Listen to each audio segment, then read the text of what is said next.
যান্ত্রিক গোলযোগের জন্য কথাবার্তা শোনা যাচ্ছে না, আমাদেরকে একটু অপেক্ষা করতে হবে। ত্রয়োদশ জাতীয় সংসদের অধিবেশনের প্রথম দিন সাউন্ড সিস্টেম বিভ্রাট নিয়ে ক্ষোভ প্রকাশ করেন সংসদ সদস্যরা।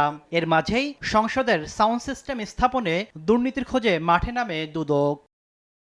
নথিপত্র তলব করে দফায় দফায় গণপূর্ত অধিদপ্তরে চিঠি দেয় দুদক। বৃহস্পতিবার তলব করা হয় সংস্কার কাজ করা ঠিকাদারি প্রতিষ্ঠান কমিউনিকেশন টেকনোলজি লিমিটেডের সিইও জাহিদুর রহমান জোয়াদ্দারকে। সকাল 10টা থেকে 12টা পর্যন্ত দুদকের জিজ্ঞাসাবাদের মুখোমুখি হন তিনি। পরে গণমাধ্যমের কাছে জাহিদুর রহমান দাবি করেন, গণ অভ্যুত্থানের সময় ক্ষতিগ্রস্ত সংসদ ভবনে তারের সংযোগ নড়বড়ে থাকায় অধিবেশনে টেবিল চাপড়ানোর সময় সাউন্ড সিস্টেমে বিভ্রাট ঘটে। পাশাপাশি সংস্কার কাজের প্রথম অংশে যুক্ত আমানত এন্টারপ্রাইজের অনভিজ্ঞতাকেও এই সমস্যার জন্য দায়ী করেন তিনি। তারটা মানে 5 তারিখের পরে আর চেঞ্জ করা হয় নাই, তারটা ওই আগের তারিখ থেকে গেছিল।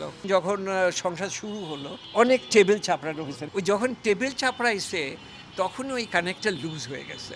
দুদক বলছে এই দুর্নীতির সঙ্গে সংশ্লিষ্ট সবাইকে প্রয়োজন অনুসারে জিজ্ঞাসাবাদ করা হবে। গণপূর্ত থেকে নথিপত্র পেতেও উদ্যোগ নেওয়া হচ্ছে।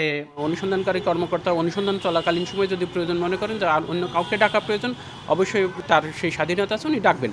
গণপূর্ত অধিদপ্তরে অনুসন্ধানকারী কর্মকর্তা পত্র প্রেরণ করেছিলেন, তার প্রেক্ষিতে উনি যোগাযোগ করছেন, তাদের ডকুমেন্টসগুলো অনুসন্ধানকারী কর্মকর্তাকে দিয়ে দিবেন। 2018 সালে আওয়ামী লীগ আমলে স্থাপিত সাউন্ড সিস্টেমে অনিয়ম এবং পরবর্তীতে অন্তর্বর্তী সরকারের সময় সংস্কার কাজে হওয়া অনিয়ম দুর্নীতি খতিয়ে দেখতে গত জানুয়ারিতে অনুসন্ধানের নামে দুদক।